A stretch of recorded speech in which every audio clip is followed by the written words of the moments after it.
Greetings and salutations. Thank you for lending an ear to The Voice of the Times this Sunday, May 2, 2021. For today's editorial, herd immunity plan needs contingencies. Even before we could compose a reaction to the government's timeline for achieving herd immunity, its plan fell apart.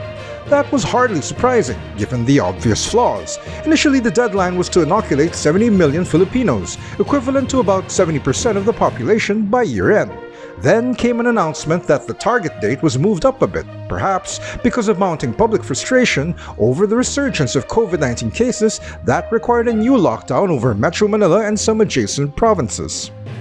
That recent bubble cost about 8 billion pesos a day, according to Marikina Representative Stella Kimbo, an economics professor before she entered politics. Recently, the Philippine Statistics Authority reported that the National Capital Region's economy shrank 10.1% in 2020.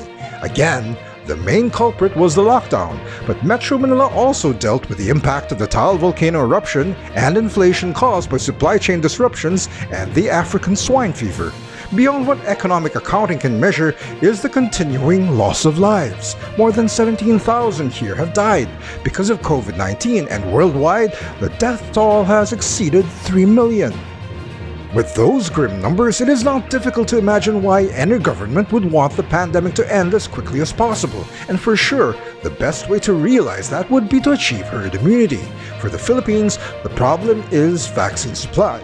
We could dwell on the government's lack of foresight and the bureaucratic procurement process, but doing so at this point hardly seems productive.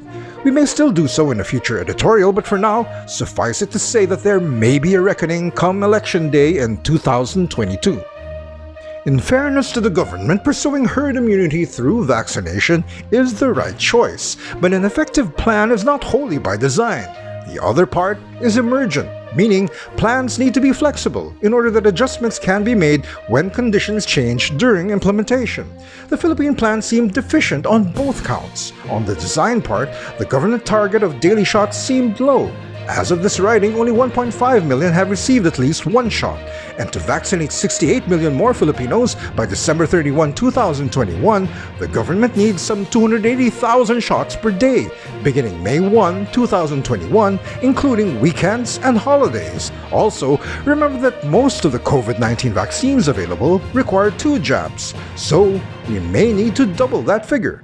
The number of daily shots that the government hopes to give us is nowhere near those estimates. As mentioned earlier, even the lowball target fell apart quickly. Recently, inoculations in some cities slowed down or were postponed because vaccine supply was either low or depleted. Replenishment was also slow because not enough vaccines were arriving from abroad. Such delays should have been anticipated because we were experiencing delivery disruptions for just about every commodity, and yet no adjustments or contingencies were announced, aiming for herd immunity by this year without addressing the supply and logistical issues seemed flawed. So, time for Plan B.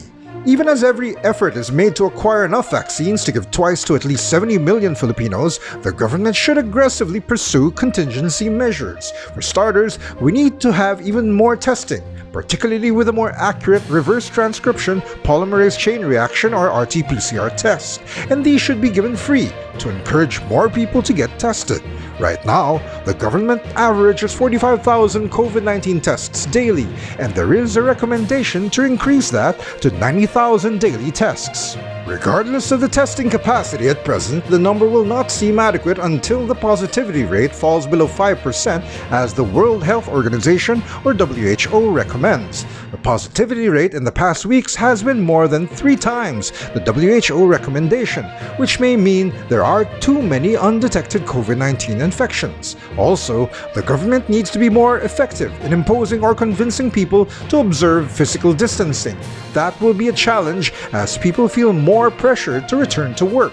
Admittedly, these contingencies are difficult to implement, but with vaccines coming in trickles, alternatives and adjustments are needed. And that's the editorial for Sunday, May 2, 2021. For more news and information, get a copy of the Manila Times on print. Subscribe to our digital edition or log on to www.manilatimes.net. Follow us on Twitter, Facebook, and Instagram.